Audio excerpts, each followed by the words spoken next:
我有很大的车，我有一辆车，然后有点浪浪。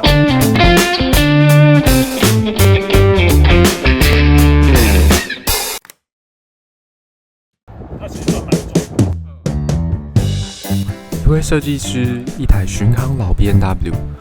我们在飞机场旁边聊这台 B&W 850 RT， 它不只是一台重机，更像是一架陆地飞行机器。大家好，我们今天要来访问一下 Mark 哥，对，还有他旁边这一台很厉害的 B&W 的850。好，那我们先请Mark 哥来介绍一下他这台车。OK， 好，对，这台车哦，真的没什么，真的没有很厉害，过奖了。其实每个车都有它的厉害的地方，就是觉得像这台车其实有点年纪了啊，1999年，那刚好是大型重机开放前3年，所以那个时候台湾的道路上基本上你很难看到这么大的摩托车。那其实小时候印象就是我们那时候还有联考，联考有一些时候你会看到那个新闻报道，要考试了，可是准考证忘了怎么办？只好找警察，然后警察都用他的提这个，然后载你过去考场。知道？对，我没有经历过这个，但是看到这个就觉得还蛮有趣的。所以其实我觉得这个应该是烙印在脑海里面，然后对这个东西有印象，而且那个时候这种摩托车基本上想都不用想，你是不太有机会去接触到这个东西，然后这件事情就忘掉了。我还有其他车，那你要骑车骑一骑，你会跟志同道合出去，然后你会骑车出去喝咖啡，去某个地方，对，然后你会发现这种事情做多了以后，他一定会觉得无聊。那无聊怎么办？但是我很喜欢车，我不想卖掉。好啊，那就忽然看到一个机会，那有一个算是玩车资深很多的一个算达人好了，他 po 了一个文章在他的那个页面上，他说他想要教学。然后他有很多的零件，很多的老车，让他教学。教学我就有趣了，因为我自己是做相关的行业，对，我做设计，可是我会画，我会设计，可是我不会修。那每次去保养，然后看到那个技师在这边拆啊、装啊 ，OK， 我付钱，然后他们帮我完工，没有问题。可是久了会觉得，有一点好像试试看也不错，所以这2个因素结合起来以后呢，看到那个贴文就有点心动，就打电话过去问，老板就说有兴趣就来聊一聊啊，他在台中，然后我就真的有一天下班就过去。那时候他已经快关门，然后我们大概就聊了大概将近1个小时。那聊了1个小时之后，我就决定，好，我要来你这边上课。那上课的条件是什么呢？上课条件是买一辆车，然后他教你这个车子的基本的维修，还有这些车子的通病，然后这个车子的机械构造的基本知识。那当然，你如果想要了解更深入的话，他说你问我都会讲。我想在他们以前那个观念里面，老师傅是会藏私的，对，有东西我不会教你。但是那个先生不太一样，很愿意分享，对，很愿意分享。然后上课那一天啊，他真的就第1堂课就是认识他那边的环境。那哇，他那边是一个非常非常大的算是仓库，然后有一个小小的维修间，然后那个仓库你一进去，你会发现，哇，这跟对很多人来讲可能是垃圾，因为都不晓得该怎么用。可是如果你懂的话，你就说那宝藏。很多你不晓得的车子，或者是你可能只有在杂志以前小时候杂志上面看过车，那边都看得到。可是有点可惜，状况都不太好。那第一天就是决定你要用什么车子来上课。那因为我自己是骑另外一辆车也是水平对卧双缸的 BMW R12C， 对，那辆车是另外的故事，比较有趣一点。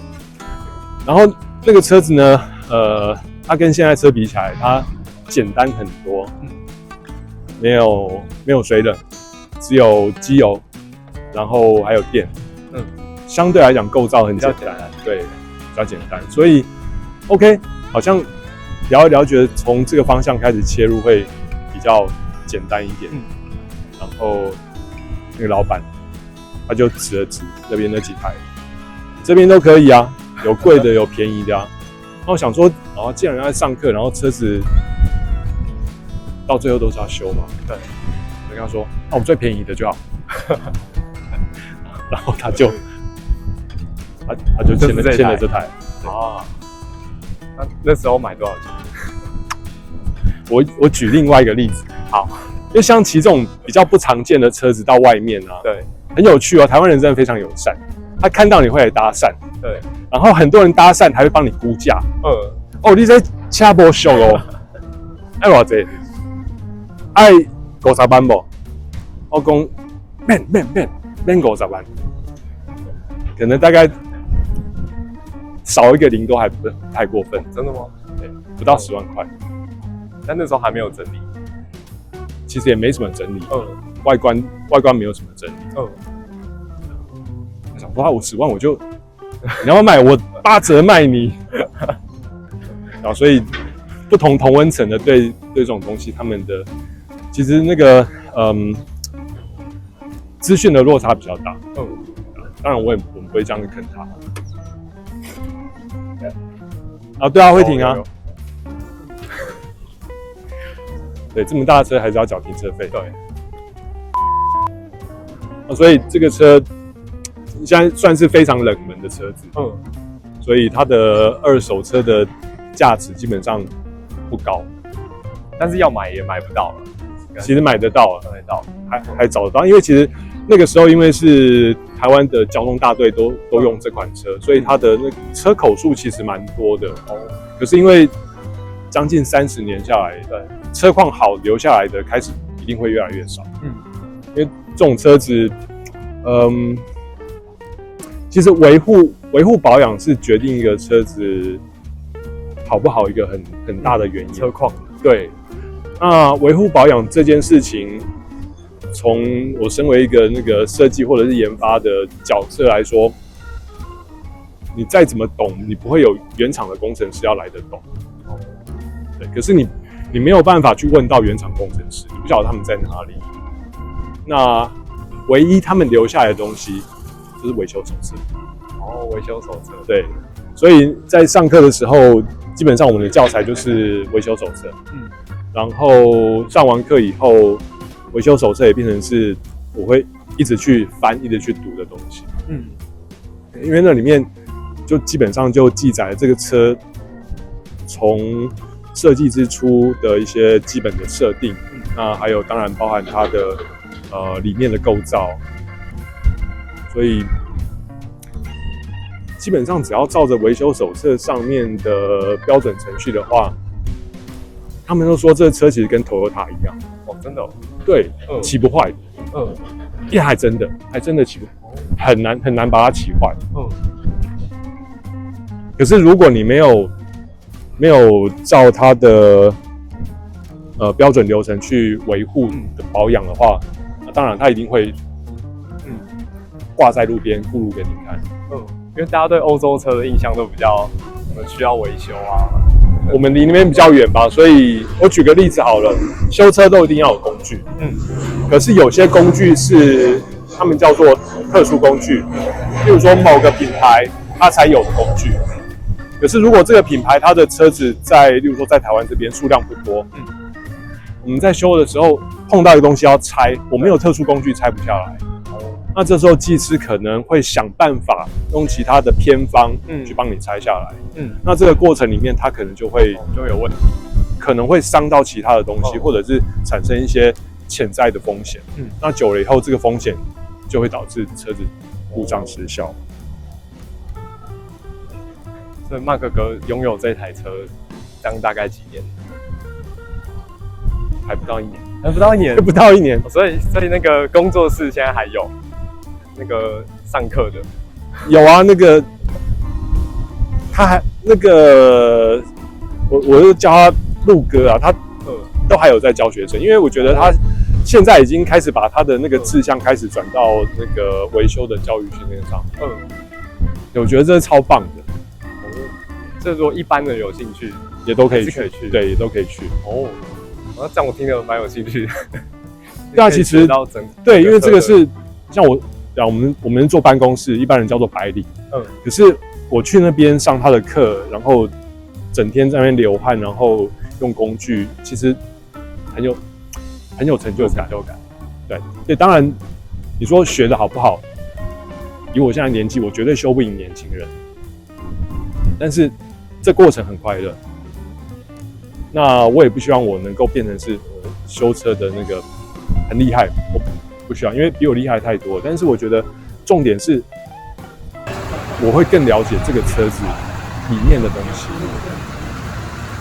油管塞住，现在要把前面这一条油管拆下来，然后去定做，把橡胶管换成是金属的。用钱换时间。那这个就是当你骑车去喝咖啡，骑车去某个景点腻了以后，可以再往前把这个兴趣再往前推进一步的事情，而且可以完整的了解自己的车。对，我听得很心动，很心动啊。对，因为我的车我其实也没有太多了解，因为年份没有很久啊，所以也没有很多需要修的。但是我前一台是野狼，然后野狼我就自己上网看什么 DIY 啊，看影片，就会自己用。对，所以我也蛮有兴趣的。而且如果可以用到这么大台的车，然后真的会蛮有成就感。成就感，我在讲你可能会更有兴趣。它是水平对卧，对。那这种的设计，其实在现在已经不是以品牌来说，已经不是很主流的设计了。可是当你追溯这个设计的最刚开始的应用场景，你会发现它在飞机上面，然后它在保时捷上面，都有类似的构造的设计，所以你会开始就会觉得好像跟那个时候的设计师开始对话一样。你会觉得你好像就坐在他们旁边，然后看他们怎么去构思这个构造，然后把动力传到后面，然后要用什么样子的零组件把它组合起来。例如说，这车为什么不用链条，它用传动轴？这是很有趣的问题。这个车它是90年代的，所以第一眼看就90年代，满满90年代的元素。对，90年代那个时候流行的是有机的造型。大概那个时候的车子都想要把自己的车子做得好像某个动物啦，或者是好像某个生物一样，全部都是非常流线柔软的线条。这个现在已经看不到，因为现在比较不流行。像最近它的最新的世代出来 R1300、RT，那个全部都是 OK 完全不一样的风格。对，没关系，反正如果要90年代的味道。OK， 它是非常有到位的一个设计啊。那其实它除了外形之外，它比较特别是它的那个悬吊系统。一般的摩托车在急刹车的时候，车头都会沉下去，但是它不会。它不会。对，它前面是有一个连杆的系统，有一个 A 背，所以这个构造让它在急刹的时候。就完全不会有下沉的感觉。那是汽车在用的。对，这边，所以它这边只有一根避震器在中间。对，那旁边2个它没有避震的功能，它里面只有那个阻尼油而已。所以像我在这里刚签的时候，其中一个前叉它是漏油的，没关系，还是可以骑，只是比较脏而已。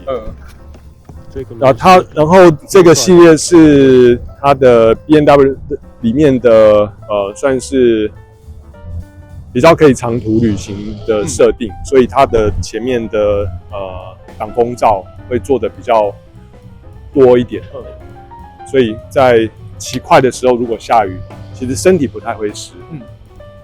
只是比较可惜，它因为是警用的版本，它没有配那个电动风镜，所以它的风镜比较低。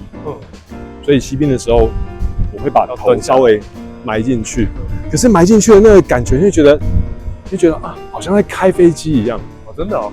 对，因为它的2个引擎基本上就是早期螺旋桨飞机类似的构造，都是有这样子的震动，它跟一般摩托车这样的震动不一样。然后当然它的那个比较早的声音呢，噔噔噔噔噔噔，那摩托车就是有那个鼓动感，这个是最有趣的部分。那它的马力大吗？骑这种车的应该不太会在乎它的马力，不过它账面上的数字我记得的话应该是70匹，对。然后用那个时候的话说是70匹德制马力。跟当时大家在行路上面看到日本车是用JIS，然后美规 SAE 那好像不太一样，所以骑起来会比实际上有力。不过它设定的关系，它的低转速算蛮好骑的，低转速的扭力比较算蛮充足。它大概有设定2个阶段，一个是3000多转，一个是4、5千转的时候是它的那个扭力高原。好，3000多转大概是巡航大概80公里的时候，然后5000转左右，另外一个峰值大概是120、130，这大概就是欧洲高速公路巡航。欧洲高速公路跟一般欧洲的那个一般道路的那个速线，有设计过的，我觉得都有想过，因为他们设计之初应该就是要让大家在这个巡航速度上限的时候可以有最好的效率，所以我当然就把那个扭力高原想办法调整在这个区间。现在还是可以在一些那个回收厂找到这台车的零件，那有些是警用的零件都还在。那玩这个车子的，有一次我在路上遇到一个，他就是把他的车子恢复成警车的式样，所以这些架子啊、警灯啊都还在，可是他把外观做成是香港警车的样子，就不是台湾警车，就不会被找麻烦。还是可以上路，只要有牌就可以上路，有那个以前的牌有留下来都可以上路。然后我觉得它跟现在很不一样，是它的那个方向灯。对，它的方向灯，左边的方向灯在左手，右边的方向灯在右手。是这样哦。对，那个时代的 B&W 都是这样的设计，而且它的那个按键都挺大的，所以我觉得还蛮好按的。那绿色的是那个启动按钮。那它把那个启动按钮还有那个紧急断电熄火的开关都做在一起，所以它这个还做2边的。